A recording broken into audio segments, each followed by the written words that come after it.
आप ही मेरी मदद कीजिए तपस्वी जी।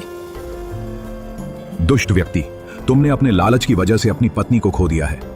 मैं तुम्हारी कोई सहायता नहीं कर सकता, यहां से चले जाओ। ये सुनकर हरिदत्त तपस्वी जी के पैरों में गिर पड़ता है। मेरे पाप की सजा मुझे दीजिए, पर मेरी पत्नी को लौटा दीजिए। ठीक है, मैं तुम्हारी सहायता अवश्य करूंगा, लेकिन उससे पहले तुम्हें मेरे 2 सवालों के जवाब देने होंगे। तुम्हारे दूसरे जवाब में ही वह वस्तु छिपी होगी जिससे तुम अपनी पत्नी को फिर से जीवित कर सकोगे। लीजिए पंडित जी, आज भगवान के चरणों में चढ़ाने के लिए मैं कुछ दान लेकर आया हूं। अरे हाँ हाँ, क्यों नहीं।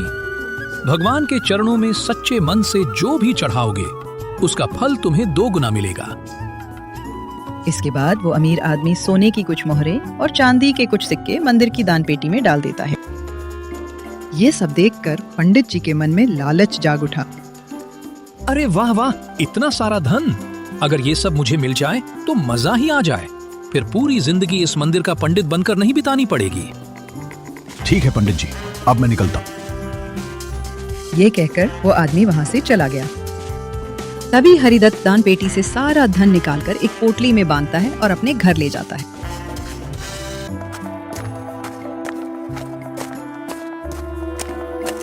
अरे आज आप मंदिर से इतनी जल्दी घर आ गए, और ये आप क्या लेकर आए हैं जी? अरे अरे सावित्री, जरा देखो तो, आज मैं अपने लिए कितना सारा सोना चांदी लेकर आया हूँ। अब देखना सावित्री, हम मजे से अपनी जिंदगी बिताएंगे। देखो देखो, तुम भी जरा देखो, कितना सारा धन है ये। अब इस जगह पर रहना ठीक नहीं है, चलो कहीं और चलकर नई जिंदगी शुरू करते हैं। आप ये क्या कह रहे हैं? आखिर हम जाएंगे कहाँ? मुझे तो कुछ भी समझ नहीं आ रहा। लगता है आप मुझसे कुछ छुपा रहे हैं। ये सारा धन आप कहाँ से लाए हैं? मुझे कुछ भी ठीक नहीं लग रहा। ज्यादा सवाल मत करो सावित्री, जो कह रहा हूँ वही करो। हमें अभी यहाँ से जाना होगा। कुछ दूर चलने पर वे दोनों घने जंगल में पहुंचे और वहीं उन्हें एक छोटी सी झोपड़ी नजर आई। सामने वो झोपड़ी दिख रही है सावित्री, आज की रात वहीं गुजार लेते हैं, फिर सुबह होते ही यहाँ से चले जाएंगे। ठीक है जी, जैसा आपको ठीक लगे। जैसे ही वे झोपड़ी के अंदर पहुंचे, एक कोने में बिखरी जानवरों की हड्डियां नजर आईं। यह दृश्य देखकर सावित्री घबरा उठी। सुनिए जी, मुझे ये झोपड़ी कुछ ठीक नहीं लग रही। देखिए ना, यहाँ जानवरों की हड्डियां भी पड़ी हैं। चलिए यहाँ से कहीं और चलते हैं। इतनी रात में बाहर जाना ठीक नहीं है सावित्री, हमारा सारा धन भी साथ है। आज यहीं रुकना बेहतर होगा। ठीक है, जैसा आप चाहें। मेरी बात तो आप वैसे भी कहाँ मानते हैं। इसके बाद वे दोनों उसी झोपड़ी में सो गए। अचानक झोपड़ी के बाहर से भारी कदमों की आवाज आई और तभी एक डरावना नरभक्षी सामने आ गया। उसके हाथ में खून से सना जानवर का मांस था। अरे वाह, आज तो पेट भर कर खाना खा लिया। तभी उसे झोपड़ी के अंदर से किसी के सोने की आवाज सुनाई देती। ये कैसी आवाज आ रही है? कौन है वहाँ? तभी वो देखता है कि झोपड़ी के अंदर पंडित और उसकी पत्नी गहरी नींद में सो रहे होते हैं। कितने दिनों बाद इंसानी शिकार मिला है आज। अचानक उनकी आंख खुलती है और सामने खड़े भयानक नरभक्षी को देखकर दोनों के होश उड़ जाते हैं। मैं आज तुम दोनों को खा जाऊंगा। मैं एक खूंखार नरभक्षी हूँ। बहुत दिनों हो गए हैं मुझे इंसानी मांस खाए हुए, और मुझे इंसान का मांस खाने में बहुत मजा आता है। हमसे गलती हो गई, हम पर दया करो। हमें नहीं पता था कि ये तुम्हारी झोपड़ी है। हम तो बस एक रात रुकने आए थे। वैसे भी हम शाकाहारी हैं, हमें खाकर तुम्हें कोई मजा नहीं आएगा। क्या कहा? तुम दोनों शाकाहारी हो? तुम्हें खाने में तो मुझे सच में कोई मजा नहीं आएगा। मैं तुम दोनों को नहीं खाऊंगा, लेकिन बदले में तुम्हें जंगल से मेरे लिए जानवर का मांस लाना होगा। जाओ, जल्दी जाओ और मेरे लिए मांस लेकर आओ, ताकि मेरी भूख शांत हो सके। बस हमें छोड़ दो, हम तुरंत जंगल से मांस लेकर आते हैं। नहीं, तुम दोनों नहीं जाओगे, तुम अकेले जाओगे। अगर तुम जंगल से मांस लेकर वापस नहीं आए तो तुम्हारी पत्नी मेरे साथ इसी झोपड़ी में रहेगी, और अगर तुम जल्दी से मेरे लिए जानवर का मांस नहीं लाए तो मैं तुम्हारी पत्नी को खा जाऊंगा। समझ गए? अब जाओ यहाँ से। नहीं नहीं, मेरी पत्नी को मत खाना। मैं अभी जंगल से किसी जानवर का मांस लेकर आता हूँ, बस आप उसे कुछ मत करना। मैंने तो पहले ही कहा था कि ये झोपड़ी मुझे ठीक नहीं लग रही है, लेकिन आपके धन के लालच ने हमें इतनी बड़ी मुसीबत में डाल दिया। अब जल्दी जाइए और उस नरभक्षी के लिए किसी जानवर का मांस लेकर आइए, वरना ये नरभक्षी मुझे खा जाएगा। नहीं नहीं सावित्री, तुम चिंता मत करो, मैं जल्दी ही किसी जानवर का मांस लेकर वापस आ जाऊंगा। ये कहकर हरिदत्त जंगल में मांस ढूंढने निकल पड़ता है। कुछ दूर जाने पर उसे एक मरा हुआ जानवर दिखाई देता है। उसके ऊपर चील और कौवे मंडरा रहे थे और उसे नोच रहे थे।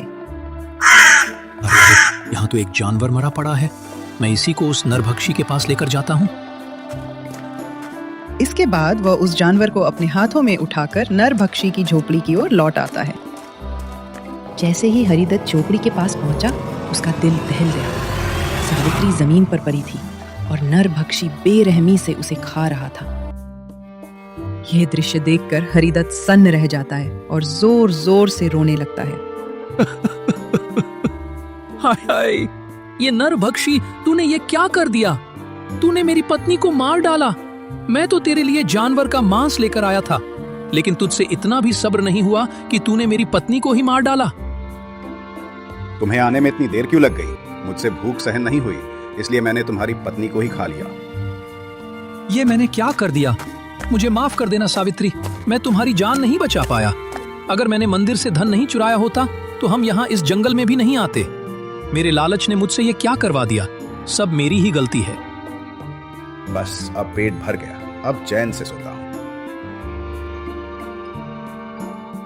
इसके बाद वह नरभक्षी अपनी झोपड़ी में सो जाता है और हरिदत्त अपनी पत्नी की हड्डियां उठाकर रोता हुआ जंगल की ओर चल पड़ता है। गहरे जंगल में पहुंचकर वह एक बड़े पेड़ के नीचे बैठ जाता है और जोर जोर से रोने लगता है। मुझे माफ कर देना सावित्री, मेरे लालच ने तुम्हारी ये हालत कर दी। मुझे बहुत पछतावा हो रहा है। भगवान, मुझे माफ कर देना। तभी उसे रोता देख पेड़ पर बैठे एक गिद्ध की आवाज आती है। क्या हुआ तुम्हें? तुम क्यों रो रहे हो? ये मेरे सोने का वक्त है, लेकिन तुम मेरी नींद में खलल डाल रहे हो। उस खूंखार नरभक्षी ने मेरी पत्नी को मार डाला। अब मैं क्या करूं? वह मुझे छोड़कर चली गई। अब भला मैं जिंदा रहकर क्या करूं? उस खूंखार नरभक्षी ने तुम्हारी पत्नी को मार डाला है। उसका आतंक इस जंगल में दिन ब दिन बढ़ता जा रहा है, जिसकी वजह से यहाँ के जानवर भी धीरे धीरे खत्म होते जा रहे हैं। वह बहुत खतरनाक है, लेकिन मैं इसमें तुम्हारी मदद कर सकता हूँ। अगर तुम मेरी बात मानो तो तुम्हारी पत्नी फिर से जिंदा हो सकती है। ये सुनकर हरिदत्त के चेहरे पर पहली बार उम्मीद की झलक दिखाई देती है। क्या सच में तुम सच बोल रहे हो? क्या मेरी पत्नी फिर से जिंदा हो सकती है? तुम आखिर हो कौन और मेरी पत्नी कैसे जीवित हो सकती है? मुझे सब कुछ बताओ। मेरा नाम गरुड़राज है। मेरे पास दैवी शक्तियां हैं, इसलिए वह खूंखार नरभक्षी मेरा कुछ नहीं बिगाड़ सकता। तुम्हारी पत्नी को जीवित करने का सिर्फ एक ही रास्ता है, उसी पर चलकर तुम उसे वापस पा सकते हो, लेकिन वह रास्ता बहुत कठिन होगा। गरुड़राज, वो कठिन रास्ता आखिर है क्या? मुझे साफ साफ बताओ। मैं अपनी पत्नी को फिर से जिंदा करने के लिए किसी भी मुश्किल राह पर चलने को तैयार हूँ। इस जंगल के उस पार एक गुफा है, जहाँ एक बहुत ही महान तपस्वी रहते हैं। तुम्हें उनसे मिलना होगा। वही तुम्हारी पत्नी को फिर से जीवित करने का रास्ता बताएंगे। लेकिन वो तपस्वी किसी भी इंसान को आसानी से अपनी गुफा में आने नहीं देते। उनसे मिलने के लिए तुम्हें कई कठिन चुनौतियों का सामना करना पड़ेगा। गरुड़राज, मैं हर चुनौती के लिए तैयार हूँ, चाहे मुझे कितनी ही मुश्किलों का सामना क्यों न करना पड़े। तभी गरुड़राज उसे अपना एक पंख देता है। ये लो मेरा जादुई पंख। जब तुम उस गुफा में किसी मुसीबत में फंसोगे, तब ये पंख तुम्हारी मदद करेगा। हरिदत्त वो जादुई पंख लेकर जंगल के उस पार वाली गुफा की ओर चल पड़ता है। गुफा में कुछ दूर चलने के बाद अचानक उसके सामने एक भयानक दिखने वाला कुत्ता आ जाता है, जिसकी आंखों में भयानक क्रोध भरा होता है। तपस्वी देवराज की इस गुफा में आने की तुम्हारी हिम्मत कैसे हुई? मैं तुम्हें जिंदा नहीं छोड़ूंगा। क्या तुम्हें नहीं पता कि यहाँ कोई इंसान नहीं आ सकता? नहीं नहीं, मुझे छोड़ दो। मैं बहुत बड़ी मुसीबत में हूँ। मुझे यहाँ गरुड़राज ने भेजा है। आज मुझे किसी भी हाल में तपस्वी से मिलना ही होगा। कृपया मुझे गुफा के अंदर जाने दो। ठीक है, मैं तुम्हें आगे तपस्वी देवराज से मिलने दूंगा, लेकिन उसके लिए तुम्हें एक परीक्षा से गुजरना होगा। इस गुफा में आगे जाने के 2 रास्ते हैं। तुम्हें अपनी बुद्धि से सही रास्ता चुनना होगा। याद रखना, अगर तुमने गलत रास्ता चुना तो तुम कभी तपस्वी से नहीं मिल पाओगे। ठीक है, मुझे आपकी ये चुनौती मंजूर है। उसके बाद वो कुत्ता अपनी शक्ति से गुफा के अंदर 2 रास्ते बना देता है। एक रास्ते पर बहुत रोशनी होती है, जबकि दूसरे रास्ते पर गहरा अंधेरा छाया होता है। ये देखकर हरिदत्त गहरी सोच में पड़ जाता है। मैं अंधेरे वाला रास्ता ही चुनूंगा, क्योंकि अंधेरे के बाद ही जीवन में उजाला आता है। मुझे यकीन है कि तपस्वी मुझे इसी अंधेरे रास्ते पर मिलेंगे। ये जवाब सुनकर वो भयानक दिखने वाला कुत्ता थोड़ा खुश हो जाता है। बहुत अच्छा जवाब दिया तुमने। तुम्हारी राह इसी अंधेरे रास्ते से होकर उजाले की ओर जाती है। तुम्हें आगे भी इसी तरह अपनी बुद्धि का इस्तेमाल करना होगा। अब जाओ। हरिदत्त अंधेरे रास्ते की ओर आगे बढ़ता है। थोड़ी दूर जाने पर वो देखता है कि उसके सामने एक बहुत बड़ा पत्थर दिखाई देता है। ये क्या? गुफा में आगे जाने का तो कोई रास्ता ही दिखाई नहीं दे रहा है। वह उस बड़े पत्थर के पास जाकर खड़ा हो जाता है। लगता है इसी पत्थर के उस पार ही मुझे तपस्वी जी मिलेंगे। तभी उस पत्थर के उस पार से एक आवाज सुनाई देती है। कौन हो तुम? यहाँ क्या कर रहे हो? क्या तुम्हें नहीं पता कि तपस्वी देवराज की गुफा में किसी इंसान का आना मना है? मैं बहुत बड़ी मुसीबत में फंस चुका हूँ। मुझे यहाँ गरुड़राज ने भेजा है।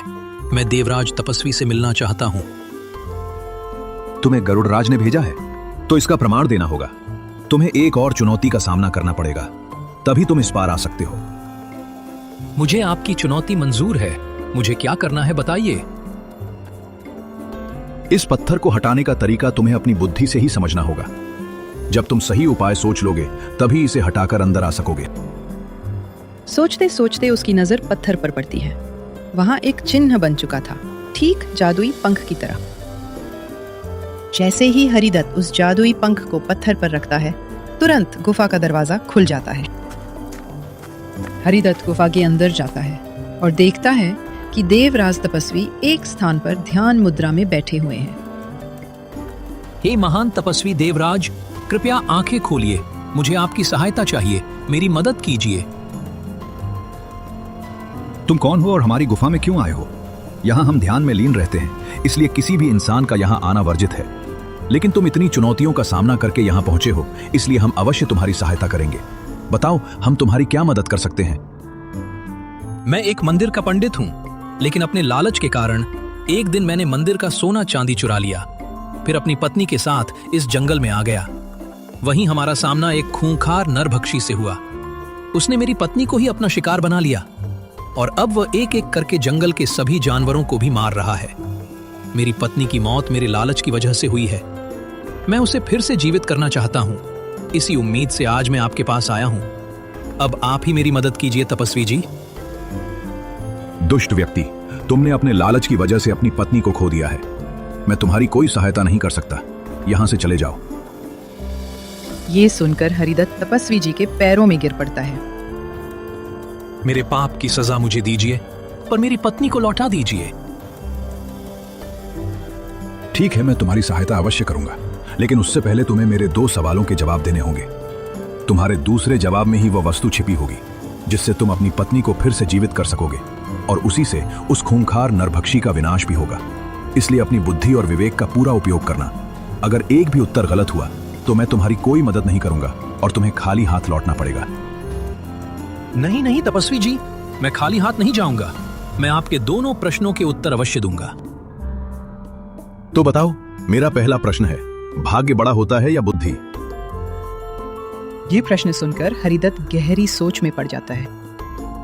आपके इस प्रश्न का उत्तर है बुद्धि, देवराज तपस्वी।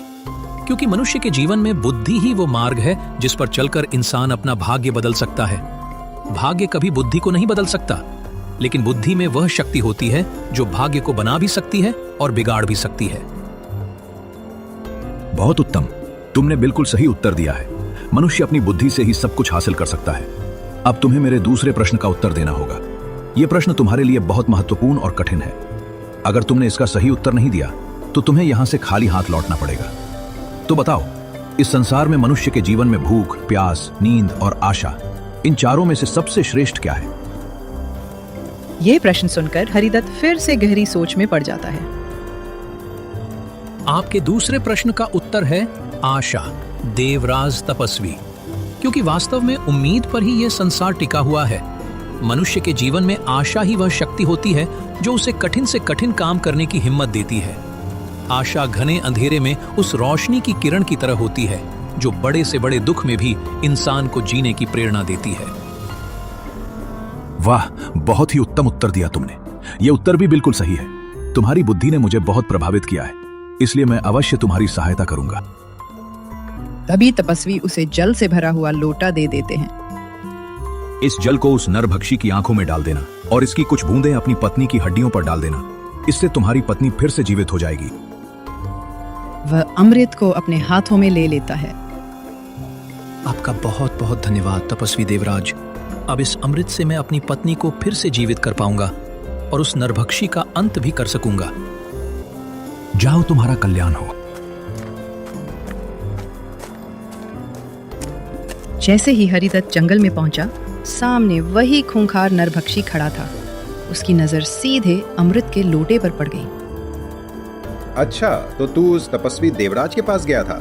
जरूर उसने ही तुझे मेरे अंत का रास्ता बताया होगा, लेकिन मैं ऐसा नहीं होने दूंगा।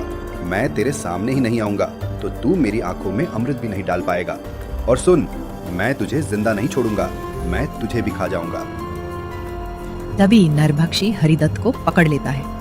उसी पल पेड़ पर बैठे गरुड़राज झपट्टा मारकर उस खूंखार नरभक्षी पर टूट पड़ते हैं। गरुड़राज के अचानक हमले से घबराकर नरभक्षी हरिदत्त को छोड़ देता है। ये तुमने अच्छा नहीं किया गरुड़, मैं तुम्हें भी जिंदा नहीं छोड़ूंगा। आज मैं तुम दोनों को खाकर ही अपनी भूख मिटाऊंगा। तभी अचानक हरिदत्त अपने हाथ में मौजूद अमृत को नरभक्षी की आंखों में डाल देता है। अमृत पड़ते ही वो नरभक्षी जोर जोर से चिल्लाने लगता है। नहीं, ये क्या किया तुमने? और देखते ही देखते वो नरभक्षी गायब हो जाता है। ये दृश्य देखकर हरिदत्त और गरुड़राज की आंखों में खुशी झलक उठती है। तुमने नरभक्षी का अंत कर दिया है। सच में तुम बहुत बहादुर निकले। अब जाओ, इस अमृत को अपनी पत्नी की हड्डियों पर डाल दो और उसे फिर से जीवित कर दो।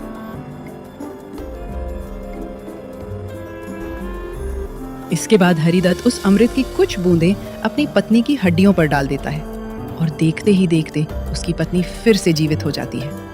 ये चमत्कार देखकर हरिदत्त की आंखों में खुशी के आंसू आ जाते हैं। आखिर तुम फिर से जिंदा हो गई सावित्री, मुझे बहुत खुशी हो रही है। लेकिन ये सब कैसे हुआ जी? मुझे तो उस खूंखार नरभक्षी ने मार डाला था, फिर मैं जिंदा कैसे हो गई? इसके बाद हरिदत्त अपनी पत्नी को सारी बात बता देता है। आप तो सच में बहुत बहादुर इंसान निकले जी। आज तुम्हारी वजह से इस जंगल को उस नरभक्षी से मुक्ति मिली है। धन्यवाद। गरुड़राज, आपका भी बहुत बहुत धन्यवाद। आपके बिना ये सब संभव नहीं था।